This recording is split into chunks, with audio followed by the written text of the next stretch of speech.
نحمدك يا من أوضحت لنا سبل الهداية وجهت عن بصائرنا بسوة الغواية ونصلي ونسلم على سيد المرسلين سيدنا محمد وعلى آله المجاهدين الطاهرين.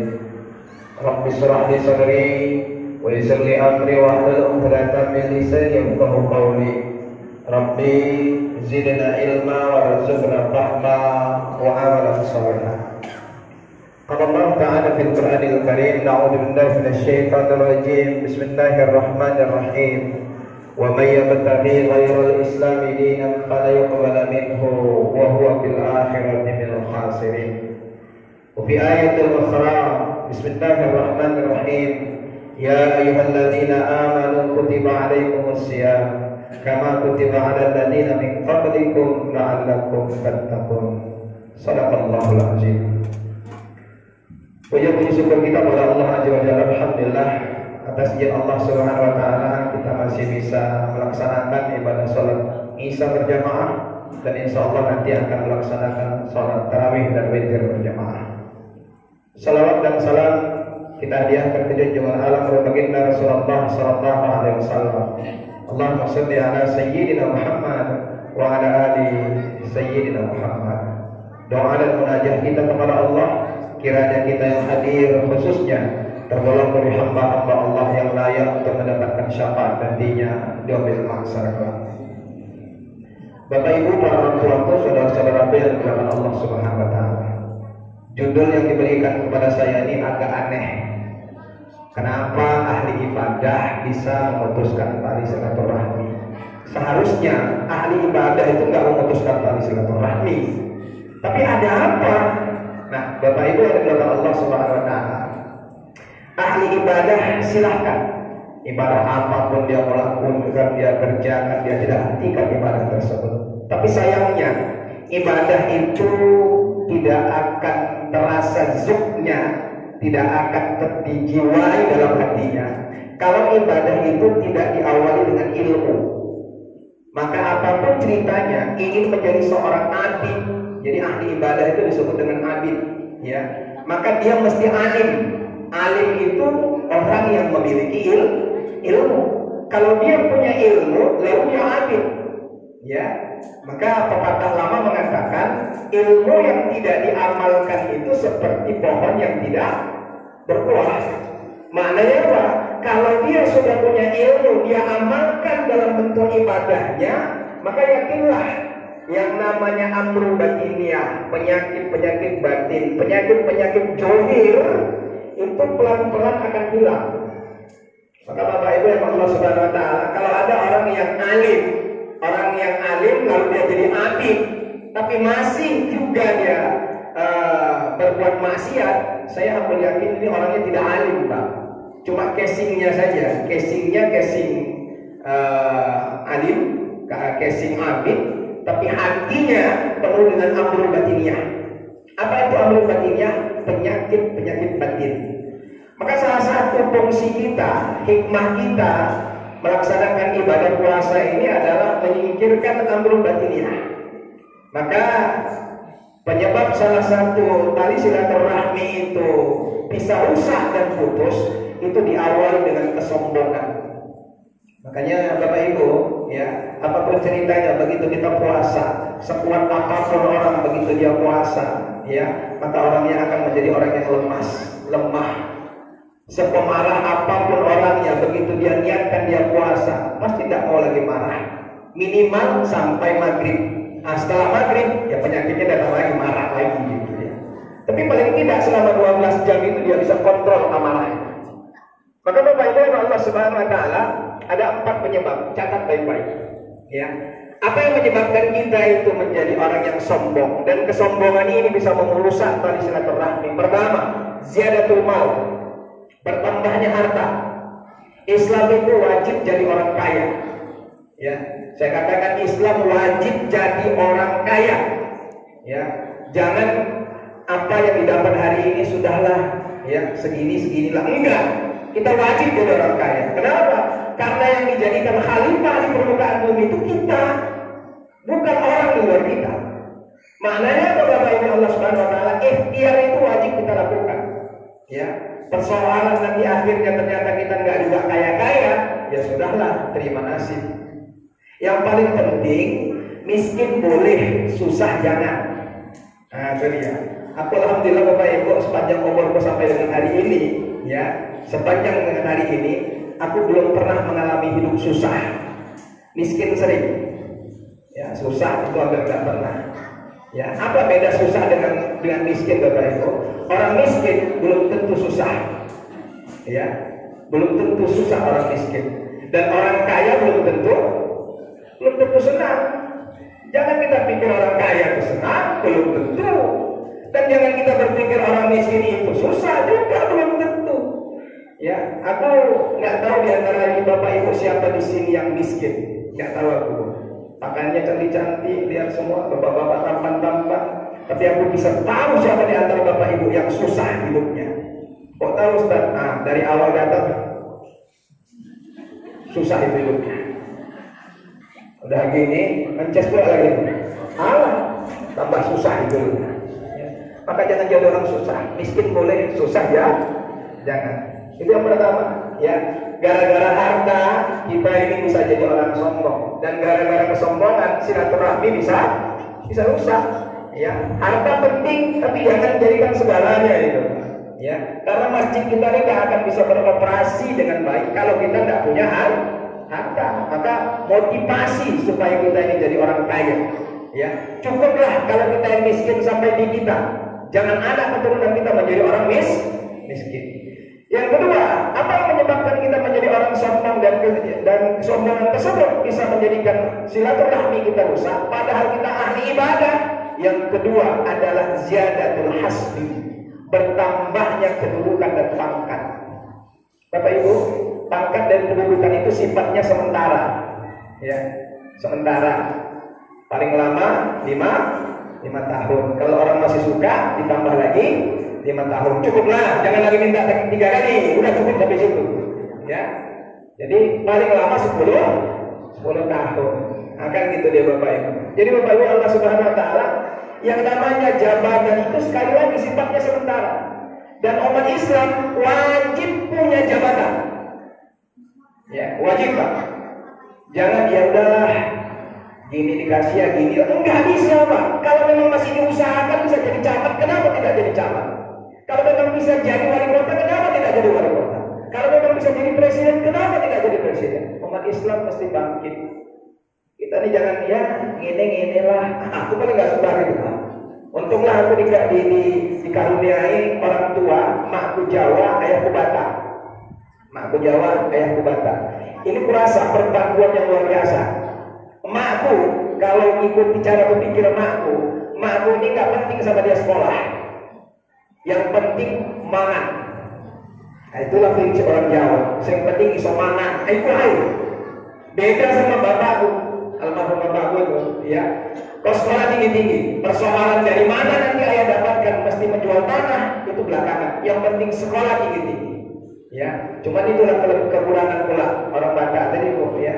Macam mana pun hebatnya disekolahkan aku, ya, sifat joroknya itu nggak pernah tinggal, Pak.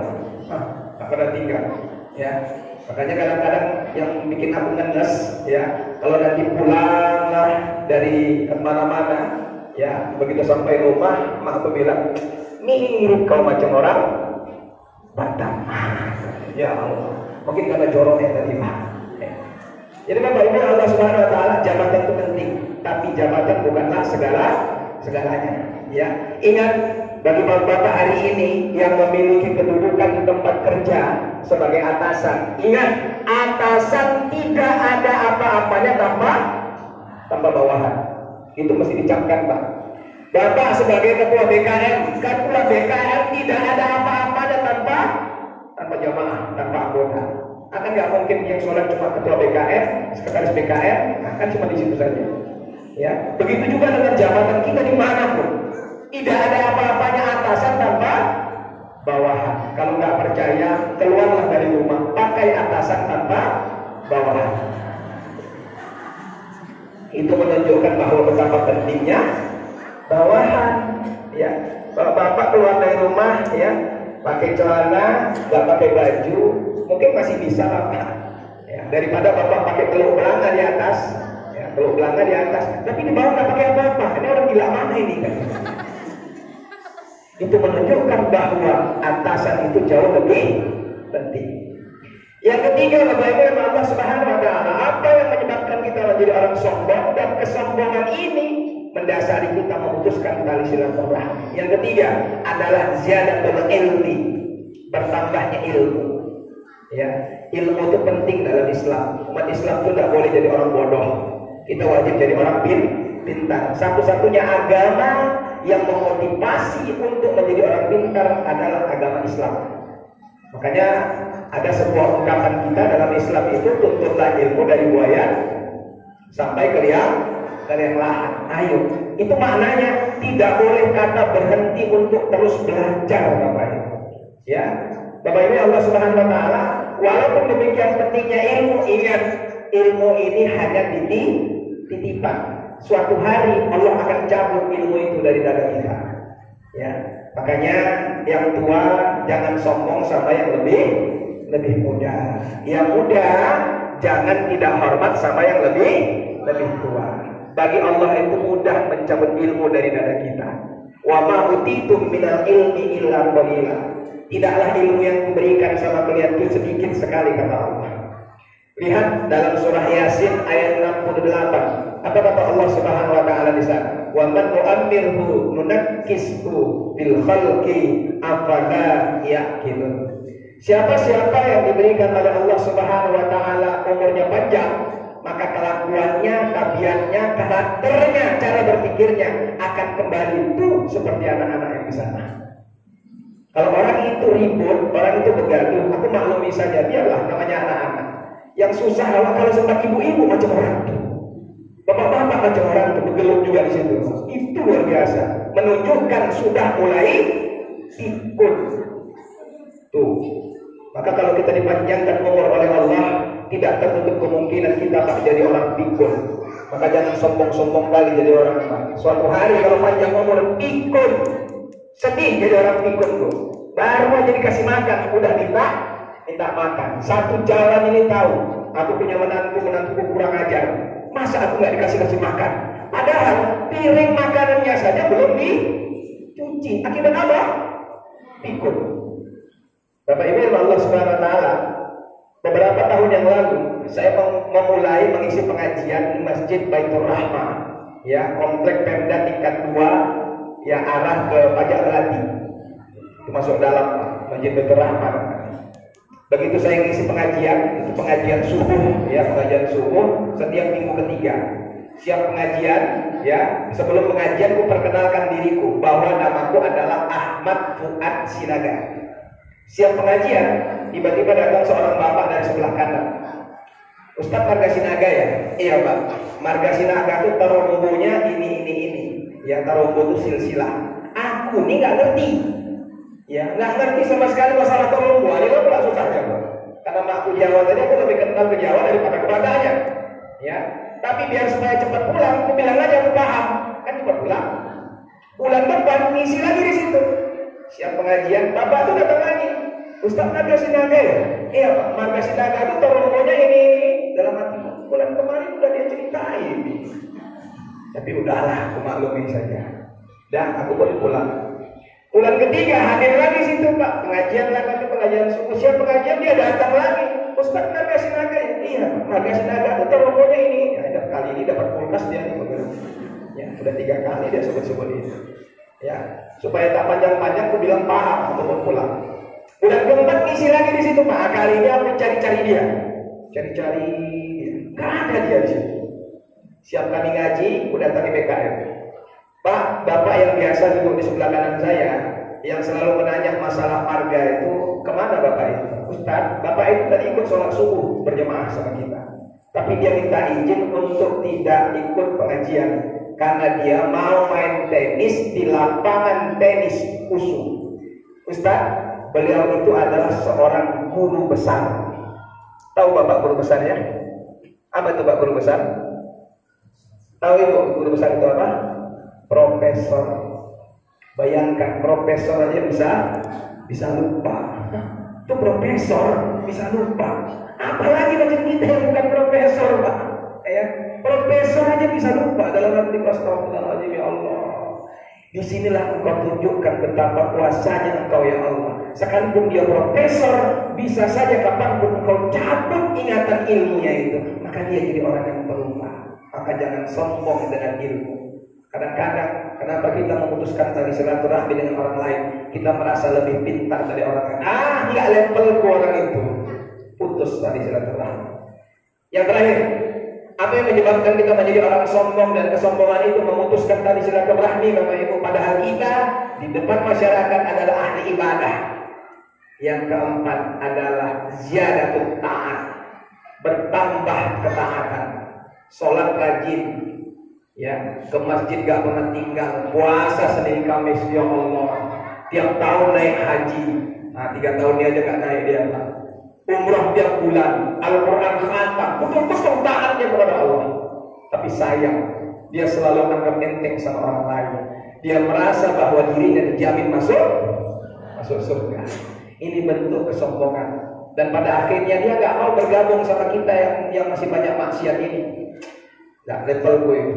Kenapa? Orang itu masih suka buat maksiat. Akulah calon penghuni surga. Masih calon aja udah sombong.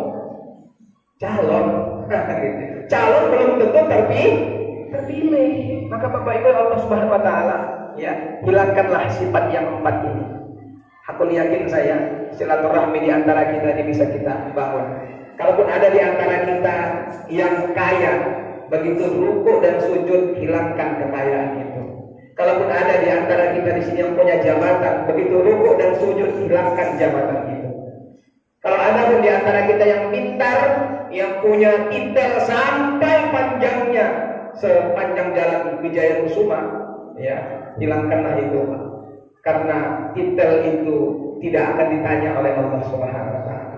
Kalaupun ada di antara kita istri yang saking hebatnya rukuk dan sujudnya sehingga membuat jidatnya berwarna hitam dan lututnya bergetaran saking rajinnya ibadah, hilangkanlah itu. Anggaplah itu bentuk ketaatan kita kepada Allah, bukan kesombongan kita kepada manusia. Bapak Ibu, Ramadan kali ini saya mengajak kepada kita semua, mari sama-sama kita jaga ukhuwah di antara kita. Itu yang paling penting.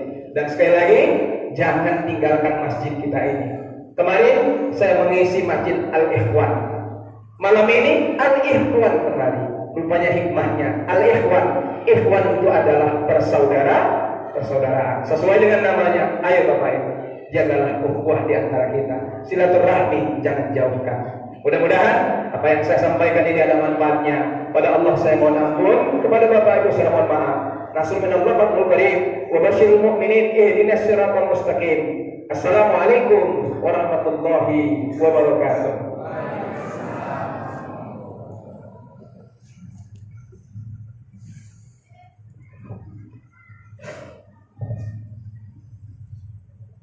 Subhanal malikil mahmud. Subhan